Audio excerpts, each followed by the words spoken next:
Welcome to Well Coached, a podcast about how people, sales, profit, and self can transform your business.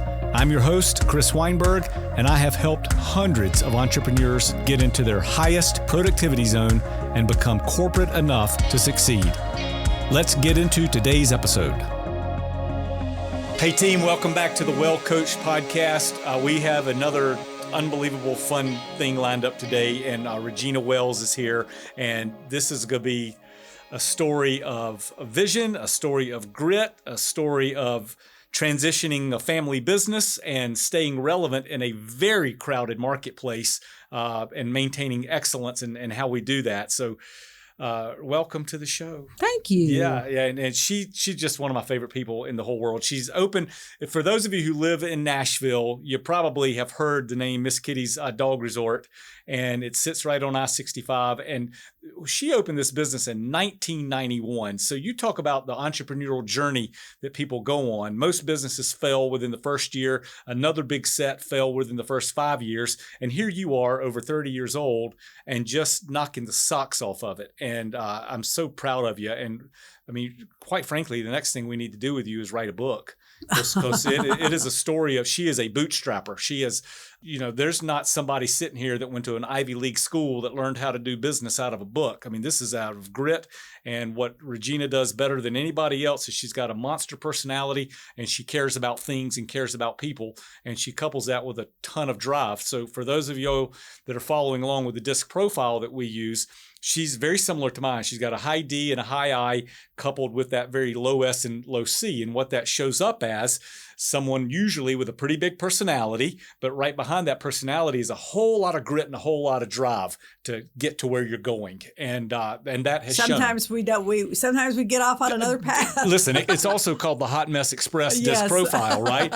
But it'll always get to the finish line, but it might be like that race car that finishes the line first, tumbling over it, crashes over the line. Always going to get there, but it might be sloppy on how you get there, but it's always going to be a lot of fun. And so fun's a big thing, grit's a big thing, shaking off adversity is a big thing, and we'll dive into that stuff too. And we have a very special guest here. Who do you have with us? I have Miss Kitty, and she's the second Miss Kitty we've had in 30 plus years. And since she can't speak, I'll have to be the voice for her. Okay. Miss Kitty is an amazing, I love the brand, and I love that we have the second Miss Kitty here and all of that stuff. So as per usual, we're going to stay in the 4 lanes of people, sales, profit, and self, and talk about your journey. So if you're ready, we're going to rock and roll. Yep, I'm ready. Okay. So you have built this wonderful business and maintained it and grown it over 30 years. What has been some of the keys to team building and getting people around you that can stick around and help see the vision that you've created?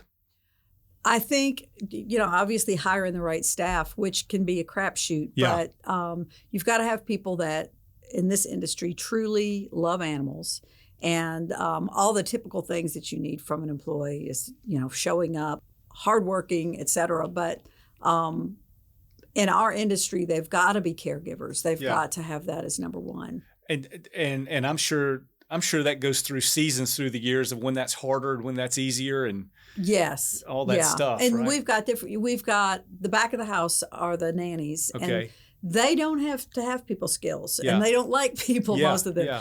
But they're great with the animals. Yeah. And then the front of the house, they're the front desk people making the appointments, dealing with the clients, and they have to have a little more polish. But again, it is not a job that they can do for a paycheck. They've got to really love the pets. Let's talk about one of the value propositions that Gina and her team have is, you heard her mention the word nannies. That is not normal in pet care. And so talk to us about the nanny setup. Here's what I mean by that. When you put your dog in the care of Regina and her team, there's a nanny that's with them 24/7. That's right. Not normal. And I think a lot of folks out there in doggy land that put their pets in places don't understand the difference, that you're given a level of care that is super rare in terms of that pet being able to have a human with them all the time. 24/7, yes, yeah. In our European style, we've got a nanny, not someone watching on camera, but in the floor with the pets. Yeah. And of course, that's 24 hours a day. They're not allowed to leave the room. because the charges are their little babies are loose on the floor. It's kind of like a daycare situation, right, for dogs, and most places lock them in crates during. I mean, obviously we can't turn them right and go home and are gone from. And occasionally they have someone that's there, watching on cameras, but. We try to mimic what pets experience at home, and even though we go to bed, a lot of pets a lot of times are in our bed or sleeping next to our bed and that kind of thing, and they're close to us. And so while they're away from home, that's more stressful. We want them to always have a lap that they can crawl into and hands that can pet them, and they get a lot of FaceTime with us as pets, and we want them to be able to do that as well, because you've got to keep them happy and healthy and eating and drinking and all of those things, so that we can give them back healthy and happy. Right.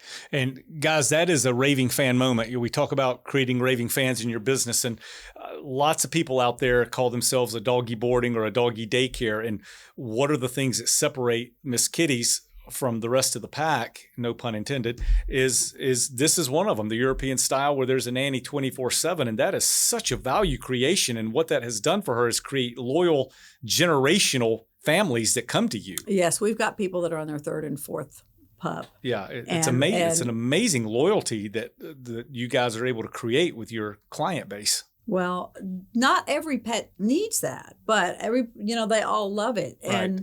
And we cater to smaller dogs, and we also cater to pets that don't do well in typical kennel situations. Okay. And Miss Kitty's a perfect example. It was actually designed with the first Miss Kitty, in mind, because she would have quit eating and died at a typical place. God. And also, so many of them do have medical issues. With the nanny in there, they can see if they get lethargic, or if they have diarrhea, or they vomit, or have a seizure, or are carrying a leg, or any of those things. You've got eyes on them 24 hours a day. Now, staffing, that's really, it's very labor intensive and expensive, but you can't get that anywhere else. Yeah. And so I would think that in this pet care business, people love their pets. So it's deeply personal experience. And you guys have constantly built trust with pet owners. Yes. Yeah. It's very emotional. Yeah. The way people care about their pets now, as opposed to not that they didn't love them 30 years ago, but the standard of care that people expect is a lot higher than it used to be. And, I wouldn't want to leave her with anywhere that she wasn't being watched. And even house sitters, when they come, they go to sleep at night, or they leave and go take care of somebody else. So having eyes on your pet like that is makes all the difference in the world. I think your loyal people that have been around your client base for so long, that's why they're there, is because they know that you are given a level of care that is different and unexpected. I think it's so unexpected for folks that are just taking their dogs to another doggy daycare or boarding. They don't even know what you're able to do. And so you're the mousetrap for when someone comes into your system. They have to feel that care that you guys have done. And that's a testament to you. To be able to sustain that for over 30 years and keep passing it down is a big deal. And so let's talk about that. You guys, when we talk about building a business, one of the coolest things to be able to do at some point is have an exit from that business and turn it over to somebody. Yeah. And Gina's got a built-in one in Cameo. Yes. Talk to us about Cameo a little bit. I've actually got 3 kids. Yep. They all were raised around the business and also on a farm. So they helped take care of the animals, and they learned about how important care is. And it was, told over and over, they are dependent on their lives for food and water and all the things that they need. And so they all worked in the business in high school. And my daughter Cameo went to law school, ended up going to law school. She thought she wanted to be a lawyer, and once she graduated and passed the bar, she decided she really didn't love law. She really loves small business, because she's 3rd generation entrepreneur. Right. And so after all of that, she came back in during COVID, which was a really tough time, and just really loved it and thrived. And I've been looking for an exit plan, and she wants to own it. Yeah. So, and I've, considered selling it a lot. So in the last few years, because I do want, I am ready to ride go do something horses else. more often, Yes, right? yes, yeah. right. Regina competes on horseback in different shows, and that's a whole nother podcast. But you certainly I want to go ride horses and shoot balloons and let her run the business. We should put one of the videos up so people can see it. But what a testament to folks. You can always, well, not always, but oftentimes you can tell how well the parent is doing by what is going on with their kids. And you've got I don't have the benefit of knowing your other kids, but I've got some time in with Cameo, and what a testament to you that she's watched you in this business her entire life, has a great brain on her head, goes to law school, gets her law degree, and says, you know what, I want to be in the family business. And she's only doing that because you've modeled what life can look like for her. And that is a true testament. That is a true testament. Do I have to take responsibility for their mistakes? Yes, but we won't talk about them. Yeah. And just so you guys know, on the disc profile, Cameo is a high D, high C. So she's going to think about things very differently than Regina does. But the clash of those two things is super healthy. They're not going to hurt each other's feelings. They both got that D energy. They can just keep going. But the way they then approach the rest of it, Gina with her I and Cameo with her C, it makes for a very good balance. And so that's you really got the luckiest thing going, because some kids don't want anything to do with the parents' business. Right. And you've painted a picture the boys for are on her. their own paths. And that's okay. And that's good. That is totally okay. But man, what a blessing that Cameo wants to step into that role, and we're making that happen. We're in transition to making that happen right now. Yep, we sure are. Which is just great. It's very, very exciting. And I feel good about it because when I looked at all these other buyers we've talked with, bottom line is money. Yeah. And it is with a business. They've got to make money. But she grew up in it, and she has my same mindset. And she's got, at the end of the day, she's got to be able to sleep at night. That's right. And if that decision means we pay a vet bill, or, we don't feel right about a pet and the owner's saying, she's fine, don't take her to the vet, we're going to do what makes us be able to sleep at night. That's right. Well, so, what a blessing to have. It makes me feel good, knowing that it's in good hands. Which has allowed you, Regina and I have known each other for 2 or 3 years now. I don't even know how long, but I've watched you been able to, as she's been able to watch you delegate. And in turn, that allows her to delegate, right? So that's been a real thing where you've done great setting up this 30-year business where it's not dependent on you to be there every single second of the day. Right. I'm sure it was for a number of years. Many I'm sure it was. Yeah. But you've grown to the place with Cameo and some other good team members to where that thing's running. You've got a process and a system, and you being able to elevate has just allowed her to elevate, which has allowed other people to elevate. So everybo's there's a growth path there if you want it to be. Right, there is. And she's beginning her 5th year there. Amazing. So, I feel like she's fully, armed with the tools to run it. She's been running it. Yeah. And I'm still available by phone. We still consult, about things, but I'm very removed from the day-to-day. Yeah. Well, under you, she's been able to get an MBA education without going to MBA school. And so which will be far more valuable in the long run, which is great. What about community involvement? What role does community involvement play in the ongoing success of Miss Kitty's? I think it's really important to get out there and be involved in the community. And we have several charities that are pet related that we support and that we get involved in.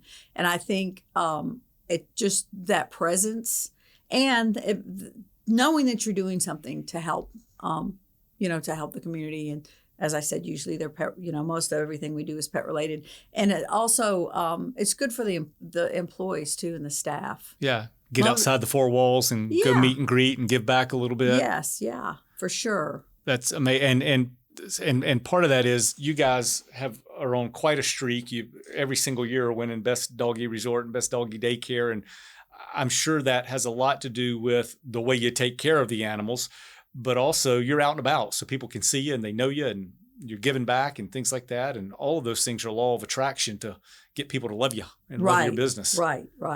Well, and it's difficult because there's so many places out there now that are, hip and cool. And we around 2020, we realized we were like the grandma of the pet industry. We're the oldest in Nashville. And we weren't as cool as we wanted to be. But then COVID hit. Yeah. And when COVID hit, so much shut down because, we're cousins with the travel industry. Right. People quit traveling, and we quit boarding. I mean, it was the first time since probably the first 3 or 4 years we were in business that we didn't have dogs overnight. And it was such an eerie feeling to walk through an empty building with no pups.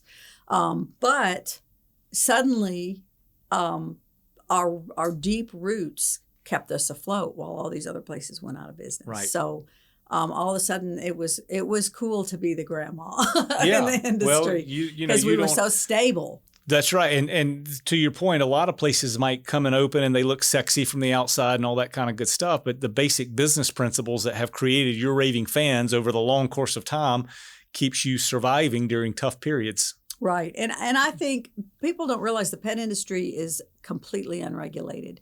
You could open up, Chris's boarding, Chris's clip and snip. You could groom. I could put scissors in your hand today. Oh, boy, that'd be a problem. And you could charge for Wow. grooming. That would be a problem. And you could board. You could put crates in here and you could board. And there's nobody that's going to stop you. There's not any kind of legal system in place right now. And so you have to take people's word for what they're doing. And I think that has really been established. We're very honest. We're very transparent. Yeah. If we make a mistake, we're going to tell you. And I think we're human. We've got 26 people. Somebody may miss a pill. Right. Or they may give someone the wrong food, and it doesn't happen often, but when it does, you've got to tell the owner and be upfront. And it almost makes them more loyal to you because they realize that you're going to tell the truth. Yeah. Well, that's a big one right there, team out there listening. Regina's said a whole bunch there. One is sustained performance over time of being consistently in touch and in tune with not only the client, but with the pet.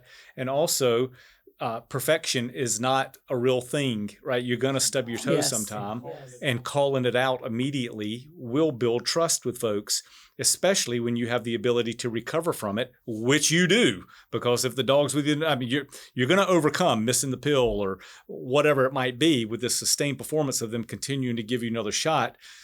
You're trustworthy. Right. As opposed to the new guy on the town, which you're rolling the dice. They may be trustworthy, but you don't know. You don't have any time and grade. You don't. Right? And clients will, they'll give you extra pills or they'll give you extra food or they'll set you up to fail their test. Right. And so honesty is always the best policy. You've got to do that. Absolutely. So that's a big one. Let's talk about the sales part a little bit. How did you attract your first customers when you started? 1991. How did the first person decide to give you money?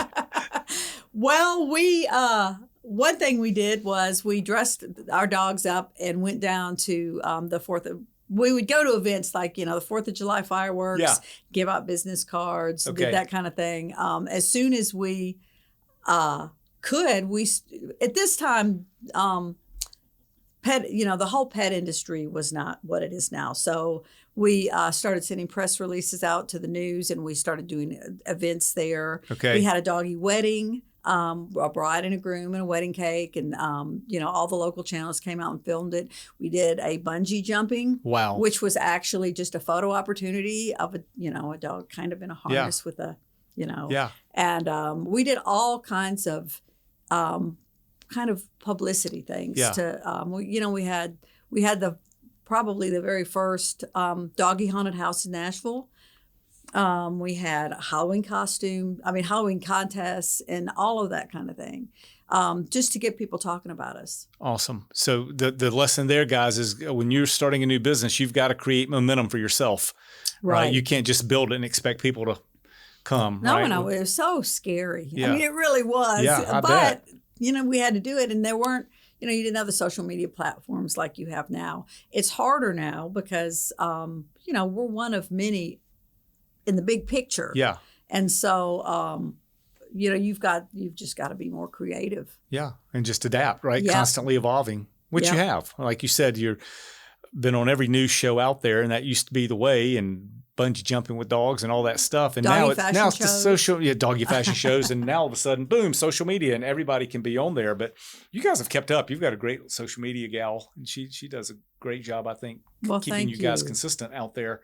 And, I'm always, Regina and I work together, so I'm always trying to think, what is the hook? What's the hook? I mean, the hook basically is we take great care of pets, and we just got to keep letting people know that, which you've been able to do. Right. And always, the word of mouth has been the very best. Yeah. And we've had different campaigns where, if you refer us, you get a free night, or you refer us, you get $100 off. And for a long time that we did not have the veterinarians community on board, because we put pets together. Okay. And in the beginning, they were like, oh, there's going to be fights. They're going to pass diseases.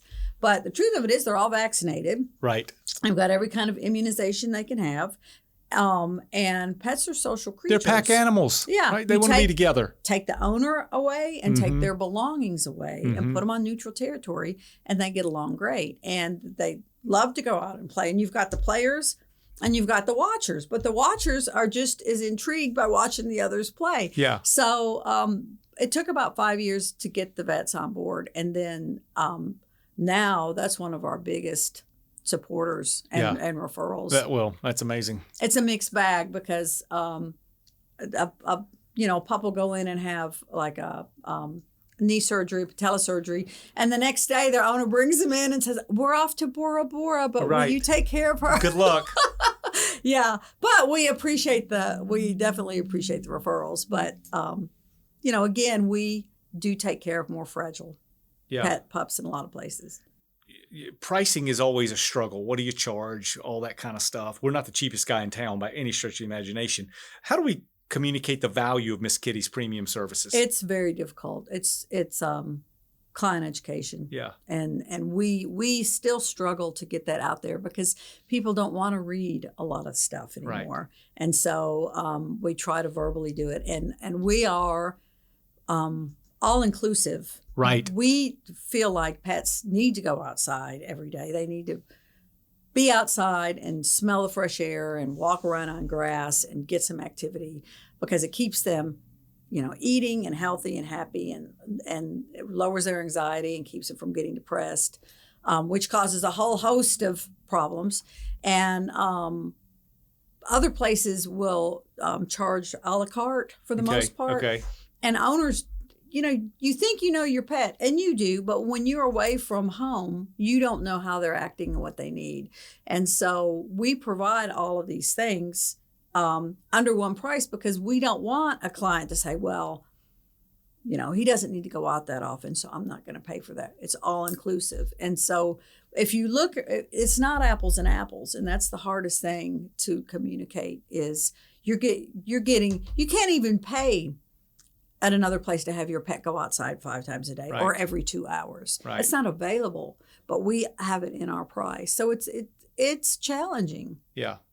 And that's, guys back there listening, that's back to that raving fan service. Like you providing a basic service that other people can provide at a basic level, but your raving fan moment is, it's all inclusive. Right. If you're in a European, we're going to be with your dog all night long. Your dog is going to go outside, and we're not clock watching. Right, exactly. And you can watch them on camera. That's right. Which is amazing. That's fantastic. I wonder sometimes when people are traveling, because I think they're spending their whole vacation watching the dog. Pup. Yeah, watching the dog. Yeah, which I'm glad that they are. But, I think it's reassuring to them. And I've got to admit, when I'm out of town and this one's there, I'm on the cameras watching too. Yeah. Yeah. Well, I miss her when it's bedtime, and I'm like, let me see what she's doing. Where is she sleeping? Pull the cameras up. Let's talk about the profit side of the business a little bit. What have been some of the biggest financial lessons that you've learned over the last 30 years? You have to try a lot of different things. Okay. And you're going to fail at some of them, and that's okay. Stop, perfect, test fast, fail fast, adjust fast. Yep. Right? Yep. So you guys have heard us say that before, and I promise we didn't set that answer up. No. Oh, I've got a gazillion ideas, most of them bad.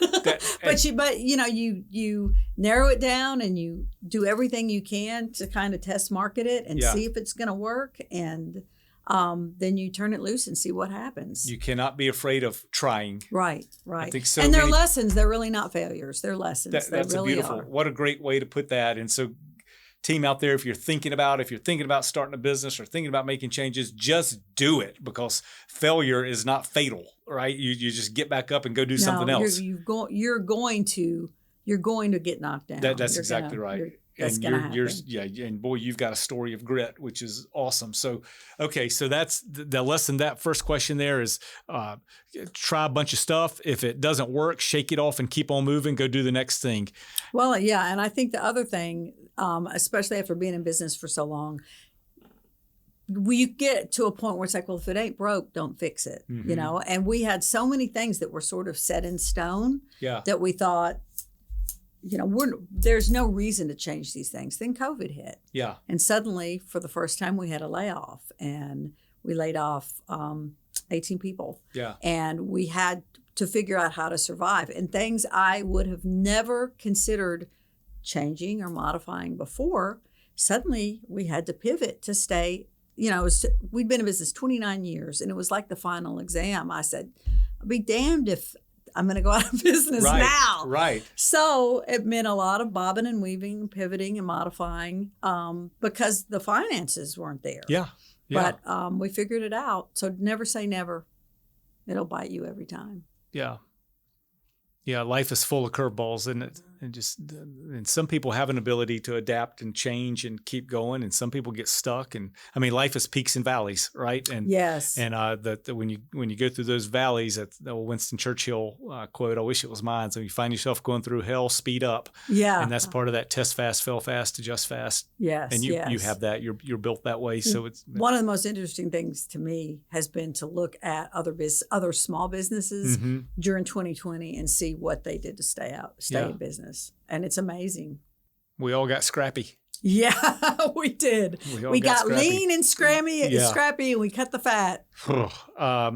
You guys also experience, like several businesses, you experience seasonal fluctuations. Yes. And how hard is it to work through that to make it? Because your business, based on holidays and kids' school, it goes up and down. Yeah, it is, and it is another thing that's a challenge because you get your people trained and you trust them with the pets, and a lot of places do layoffs. They let people go through January and rehire spring break, but we don't want to do that. Right. So we find other things for them to do. We give them options of, well, you can come to work today and we're deep cleaning, or if you'd rather have the day off, you can have the day off. Okay. But we'll give you the hours. Yeah. But you may shift your responsibility a little bit, but you've got to check here if you want to come earn it. Yes. Yeah. And it's about 50-50. Some people say, no, I'll come in, and they know what they're buying into. Right. And they do a good job at it. We've had them come in and paint the building, clean out the garage, clean out the refrigerator. And truly, that is a good time to do some of those housekeeping things that you can't do when you've got 115 dogs. Yeah, you've really learned how to ride the wave. I mean, you've been doing it so long that those waves are even predictable for you now, I'm sure. But we know when it's coming. You know when it's coming. If someone were going to open a pet care business today, what financial advice would you give them? You're going to need more money than you think you will. Okay. And it is extremely, if you're keeping pets overnight, it never shuts down because someone's got to be monitored. Even if you don't have someone staying there, someone has got to be monitoring those pets overnight. Yeah. And I can't tell you how many 3 a.m. visits we've made, because a lot of them they come in with ongoing health conditions. Right. 3 a.m. to the pet emergency clinic, or that's just, it's very, very demanding. Yeah, you're basically in a passion service business. You're in two of the toughest categories there are. I mean, the passion business is tough because oftentimes passion businesses don't make a dime, and service business never turns off. And you've been able to do it for over 30 years, which is really something. Which is why I'm looking for an exit. I do. I love, I talk about it with people and they're like, why are you getting out of it? I can hear that you're so excited about it. But it's very, very demanding. And when everyone else is off, when your family is off and your friends are off, that is when you are working. Because that's like my experience in the restaurant business. You're working when everybody else is playing. Yes. And that is difficult with employees too, because they don't, we map all that out. We talk to them about it in the bad weather, can you get to work when it's snowing? Can you get to work when it's, and they're like, yeah. And then as soon as it rains. They're predicting snow and people are like, well, we're calling now to tell you if it's going to snow, we're not coming to work. We're going through a transition right now with Cameo, where Cameo is going to buy the business. And as we prepare for that transition, what kind of financial considerations have we had to work through to ensure a smooth handoff to Cameo, to where both of you are either happy or both of you are slightly irritated, right? And so, well, it's how we working our way through that with a family business. I think, generally, when you're selling something, you want to get top dollar, and the buyer wants to get it for the least amount that they can. But we both care about each other, and we want it to be as fair as possible and a win-win. We want both of us to get the best deal. And so it's really, it's taken some creativity and navigation and create some creative financing. I mean, she's got a law degree, but she's got student loans, and she's not been in a position to really get any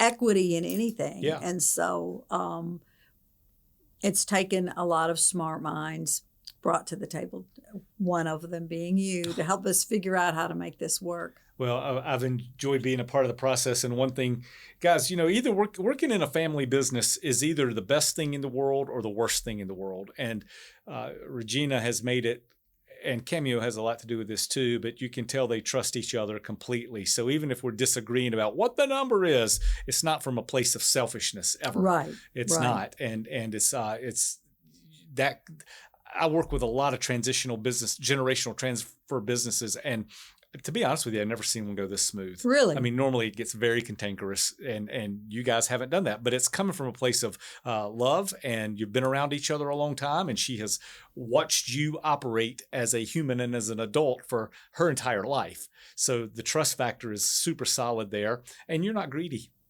Well, thank you. You're not greedy. You want the best for her, and that shows.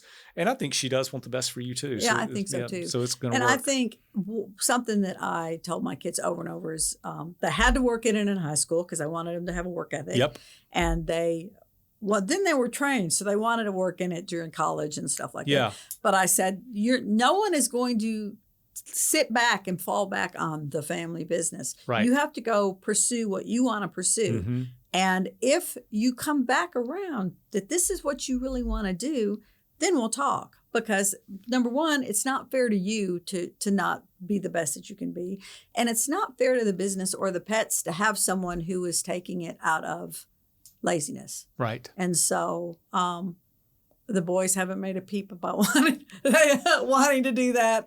But they've all got that entrepreneurial blood in there, so that they're going to pursue whatever. But she came back to it after, getting her law degree. Which is amazing, because she could have had an entirely different route. And, that, you modeled for her what good performance looks like, and to what that business is able to provide for you. And I'm so happy about it. Well, thank you. I think she's going to, we've wanted for years and years to open a second one, and just did not have the pieces in place. She'll be the one to do it. She's going to be the one to do it. So I'm excited because I think it's going to, it's going to do more with her than I was able to do with it. And I'm, hopefully she's got a really good team of, young blood and young energy.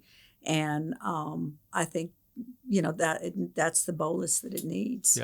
And it's not going to come from me. Well, it's come from you for 30 years. You have set her up to be successful, and now it's going to be up to her to either continue that and make it better or not. Right. But you've got her. The advantage that Cameo has is that she's not swinging from home plate. She's swinging from at least second base or you've got her way down the road.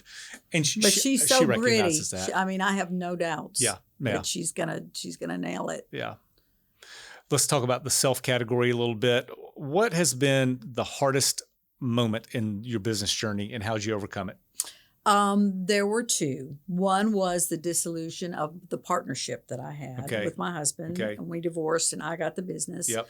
That was in 2010. Okay. And once he joined, he was the financial person, and I was the face of the business, and did more of the management of the people. And I'm a licensed vet tech, so I had the educational experience, right?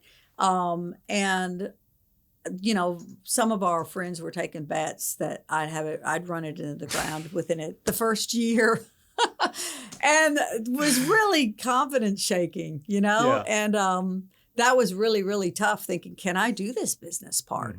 So I surrounded myself with people that knew more than me, and 15 years later, here we are. You are. So the second one was COVID, which I've already talked about a little bit, but it was, not just the uncertainty of what's really going to happen with the world.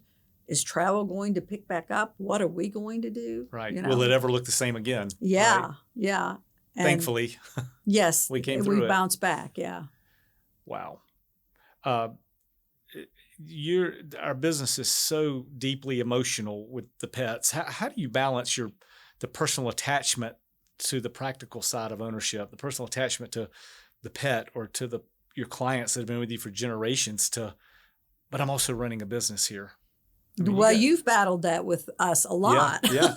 Because again, it comes back to, you've got to make a profit, but at the same time, those pets are under your care, and you've got to be able to sleep at night. And sometimes, and we've talked about it, sometimes we have more employees than maybe we should, but we want to make sure that the pets are getting the care, and that also, it's a very emotional experience for the owners, the pet parents, as well as the staff. Right. And so we want everyone to have a good experience. And, if we have one that comes in that's staying with us with congestive heart failure, and we end up, it develops problems, and we take it to the pet ER, and that pet passes, it has a profound effect on the staff, even though it came in with a health problem.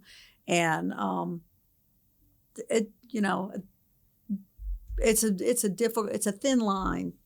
And that's probably the most of the things that Cameo and I, not that particularly, but walking that line and that judgment is, it's going to cost us this much, but I can sleep at night if we do this, Well, I think your instincts are good. And guys, just to tell you, like, I work with those guys, and oftentimes I'm the one pushing that, hey, is our labor a little bit fat here?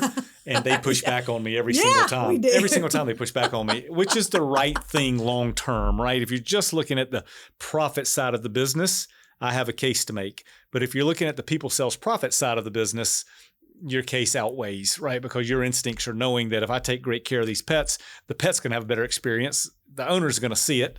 And the staff is going to see it. Yeah. And the loyalty between all of that just extends for long periods of time. So, it's not all about the money, is it? No. And because you can make more money. Like if we slash and dash, you could have a higher profit. And I tell her this all the time. I think one of the most challenging things of your business, in particular, Miss Kitty's, is that sometimes the customers don't know the difference. Yes. Between what you're providing and what another provider may be providing. And some of them because the dog can't talk. Right, they can't talk. and some people don't need all the bells and whistles. That's right. It's kind of like, do you want to drive a Mercedes or do you want to drive a Taurus? Perfect analogy. Yeah. And a lot of times a Taurus does just what you need. It gets you from point A to point B. And if you've got an 80-pound lab, and he doesn't eat well during his stay, and he's a 75-pound lab when you pick him up, he's still fine. Right. He's going to be okay. You got a 3-pounder, and she loses 3 pounds. You're in trouble. Yeah. You're in trouble. So a lot of the things that we offer are not as important to some people as they are to others. So, that's something to consider. Yeah. And not everybody has to be your customer. Yeah. Right. Exactly. You can't be everything to everybody. But what we do with the catering to small pets, small pups, we do well. Yeah. And that's our concentration. If you had to give your younger self a piece of advice from when you launched it, what would it be?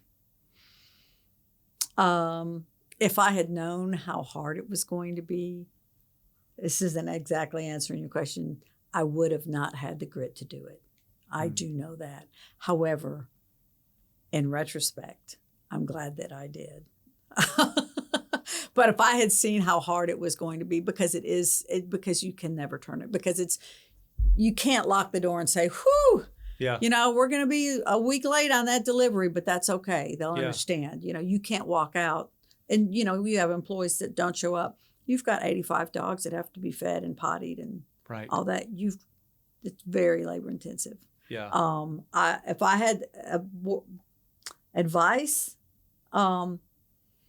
learn about finances sooner. And one thing I did know is, and I would suggest this to anyone, know that you can do everything in that business yourself, because people will walk in opportune times. And, I could groom. We groomed for a long time. Know how to do everything in there. You can hop in the seat if you need to. Yep.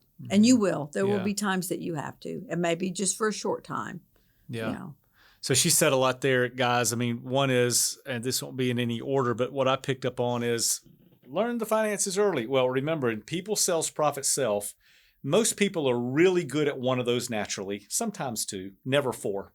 So what she's done, instead of getting great at staring at spreadsheets, she has people around her to look at the spreadsheets. So, you may not become a master of everything in your business ever, but as opportunity allows, put some experts around you to keep you in your zone of excellence. Yes, definitely bring people to the table that have strengths that are your weaknesses. That's right. Yeah, because you can trust. I'd much rather you be in your zone of highest productivity zone than all of a sudden say, we're going to go to spreadsheet school.